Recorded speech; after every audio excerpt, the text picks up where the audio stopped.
Nandawula mukyala Sendagire jangu abantu bakulabeko jangu wano kiri kitamu naye tebakulabangako omugole omulungi omugwati oli otya mugole nanga ali atya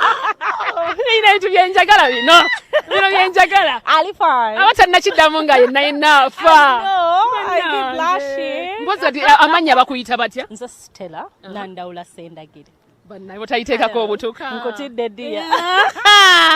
batugamba mbu ne passport bakyuse amanya byenjagala okukolako so ogenda mu niru actually n'okyusa n'oyongerako kati ndi muteekateeka ze zimu ku resolutions z'omwaka ogujja 2028 agenda okujja nga n'academic documents nze Sendagire okitegeera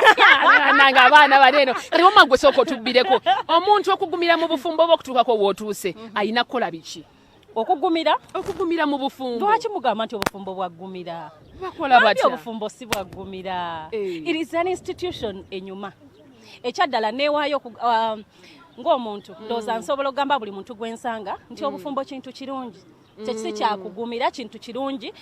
omanye obufumbo butambulira ku feddaaya abakyala bw'oyagala muyombe mujja kuyomba bw'oyagala mukaanye mujja kukaanya kyekisooka then ebirala basics buli bufumbo bulina ekibukola buli muntu amanye ekitambuza amaka ge so osigala ku ekyo but tulina basics eza bulijjo nti empisa iye nti tebakwata ku igo ya mwami iye okitegedde obuyonjo omuntu yenna buli muntu gy'ova neyonkana yagala mbuyonjo nti iye ebisigadde eddaaya kasita omanya nti nze obufumbo bwange omwami wange awomerwa amatooke ng'osaanika owooli ayagala kawunga ng'okagoya obitegedde omwana ono kati Stellah kayimba kye tuba tuweereza omwami akafune mu programu eno eyakiri kitya omutera wimba kyeno nga bebi kano nkakuweereza tumwe kayimba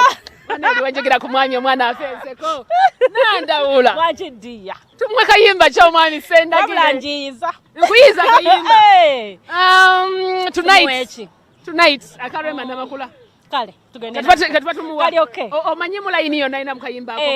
agamba kagwe nina come see me tonight biyimbe nawe ensonyi zimulumye nanga omwana ono aliwa omwana ono akinkoledde kayimba kyakalako emba muweereza kubanga njagala shoyo nangi muwe tumuweka tonight waliyo ne Let It Rain aka chosen Becky. Yes ma'am. Oh hello ave nyuma njulire enyumira mu Stellah muno ave nyuma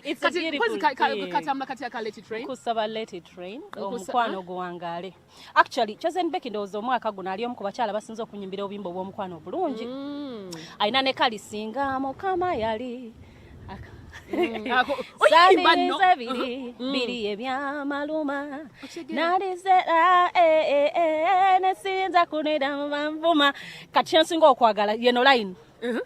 yakuntondera ng'oli wange nakuwa kale faanane yange olubirizi lwonzuno munange mu mubiri gw'omwe mwavo gwange kati tuli omuze nono abange tuli musayi g'omuba nange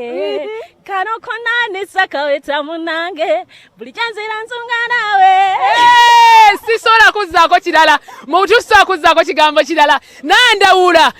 alina okuyimba Nandawula alina okuyimba kuno sita kuzzaako kirala nate nagwe mbadde njala kola obyemu